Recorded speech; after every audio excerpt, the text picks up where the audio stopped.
আমি ভোট নিয়ে একটা দাবি আজ থেকে করে রাখি আপনাদের কাছে।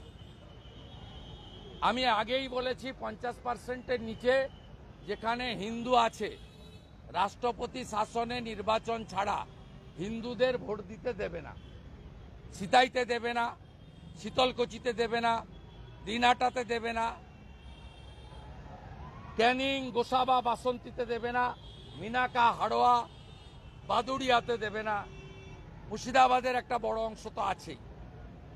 আমি আজকে আপনাদের মাধ্যমে বলছি, আমি পরে ইলেকশন কমিশনকেও লিখব যে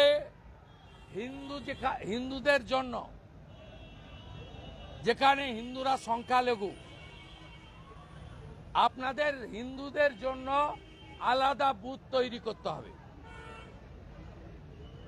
যেখানে হিন্দু ভোটাররা মুসলিম মহল্লার উপর দিয়ে বুথে যায়, সেখানে হিন্দু ভোটাররা মুসলিম মহল্লার উপর দিয়ে ভোট দিতে যাবে না, যেতে পারবে না, যেতে দেওয়া হবে না।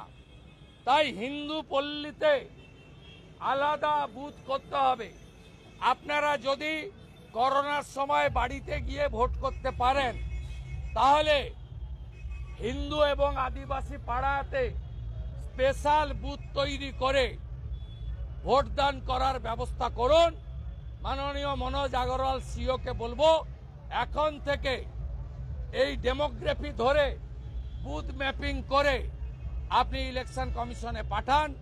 আমি অফিসিয়ালি আমার আবেদন কয়েকদিন পরে লিখিতভাবে ইসিআই এবং সিওকে দেব।